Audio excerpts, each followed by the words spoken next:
Assalamualaikum warahmatullahi wabarakatuh. Perkenalkan, saya Kusnul Khotimah Wijayanti, NIM channel B018021. Di sini saya akan mempresentasikan tentang strategi pemasaran pada produk baru. Kita mulai dari apa itu pemasaran.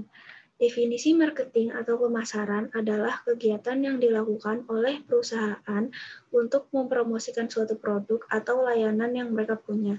Pemasaran ini mencakup pengiklanan, penjualan, dan pengiriman produk ke konsumen atau ke perusahaan lain. Kemudian, apa itu tujuan pemasaran? Pemasaran produk dilakukan agar target pasar semakin mengenal mengenai produk kita. Pemasaran merupakan hal yang sangat penting ketika akan melakukan pengenalan produk baru. Banyak cara yang dapat kita lakukan untuk mengenalkan dan menginformasikan produk-produk kita. Banyak orang yang tertarik berbisnis untuk menjual produk, namun banyak juga yang gagal dan merasa ragu ketika memulai bisnis ini karena sulit melakukan pemasaran dan mengenalkan produk ke target pasar. Sangat penting untuk fokus memperbaiki kegagalan tersebut karena telah banyak yang kita investasikan untuk membuat produk tersebut. Produk yang berhasil dipasarkan juga dibangun dengan strategi pemasaran yang baik. Pastikan kita selalu memenuhi kebutuhan dan kepuasan pelanggan. Lalu, apa saja strategi pemasaran produk baru yang dapat kita lakukan? Strategi pemasaran. Yang pertama yaitu melakukan riset pasar. Besar kecilnya potensi pasar akan mempengaruhi tingkat penjualan dan penyebaran dari sebuah produk sehingga diperlukan sebagai riset untuk mengetahui apakah produk yang baru dirilis tersebut cocok dijual pada lokasi pasar tersebut. Jika kita mendapatkan hasil riset yang menunjukkan bahwa potensi dari pasar yang kita pilih cukup besar dan dianggap sebagai lahan yang menjanjikan, maka segera pasarkan produk tersebut. Tetapi, jika hasil riset yang kita lakukan tidak menunjukkan adanya tren yang positif untuk barang yang akan kita pasarkan, maka lakukanlah evaluasi terhadap produk agar produk yang kita pasarkan tersebut memiliki nilai lebih atau bahkan kita dapat mencari lokasi pasar lain yang lebih menjanjikan. Lalu yang kedua, membuat merek atau brand. Merek atau brand merupakan wajah dari sebuah produk. Konsumen akan cenderung menggunakan merek yang terkenal dan menarik perhatian serta dapat memberikan keyakinan bahwa produk tersebut benar-benar berkualitas. Nah, karena produk kita masih baru, maka usahakan membuat merek atau brand yang memiliki keunikan sebagai daya tarik awal. Kemudian yang ketiga, membagikan produk sebagai sampel. Pemasaran sebuah produk dengan melakukan promosi seperti buy one get one, buy two get one, buy three get two akan membuat konsumen semakin tergiur untuk memiliki produk tersebut, walaupun sebenarnya mereka tidak memerlukan produk tersebut. Kita juga dapat melakukan promosi untuk pemasaran produk kita dengan cara yang sederhana, seperti misalnya memberikan sampel produk kita untuk dicoba oleh konsumen.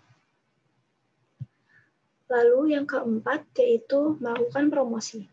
Promosi yang dilakukan akan sangat penting dan berguna sekali sebagai alat untuk memperkenalkan sebuah produk baru. Sewaktu melakukan promosi, perhatikan juga elemen pendukung lainnya seperti lokasi pasar, target konsumen, posisi produk yang dipromosikan, harga dari sebuah produk, serta lokasi tempat promosi berlangsung. Strategi promosi yang baik juga akan menunjukkan kualitas yang ditawarkan, terlebih lagi jika produk baru tersebut ditawarkan dengan harga promosi yang cukup murah dan disertai dengan bonus atau hadiah-hadiah yang menarik. Lalu yang kelima, gunakan media komunikasi. Pemasaran yang dilakukan akan berjalan dengan lebih baik jika menggunakan media sarana komunikasi. Media komunikasi yang digunakan bisa berupa media cetak, media elektronik, hingga media sosial. Seiring perkembangan zaman, media komunikasi yang paling banyak digunakan sebagai sarana pemasaran sebuah produk adalah media sosial berbasis internet. Hampir 60% konsumen datang karena mengetahui informasi sebuah produk dari internet. Lalu yang terakhir yaitu gunakan jasa orang terkenal. Menggunakan jasa orang terkenal atau lebih sering dikenal dengan istilah endorsement, yaitu jika pemasaran produk memiliki anggaran biaya yang cukup besar, tidak ada salahnya jika kita menggunakan jasa seseorang yang dianggap cukup terkenal dan memiliki publisitas tingkat nasional yang cukup tinggi. Orang-orang tersebut bisa berasal dari kalangan artis nasional, tokoh politik nasional, atau orang-orang yang memiliki latar belakang sebagai bagian dari promosi barang. Namun, jika tidak memiliki anggaran yang cukup besar, kita dapat menggunakan jasa orang-orang yang memiliki banyak relasi dan teman, serta artis-artis lokal. Nah, teman-teman, jadi kesimpulan dari presentasi ini yaitu pemasaran merupakan hal yang penting dalam sebuah bisnis. Semakin baik strategi marketing, maka semakin cepat bisnis berkembang. Jika saat kegiatan pemasaran belum membuahkan hasil, tetap fokus pada tujuan karena pasti ada masanya produk yang dipasarkan diterima dengan baik.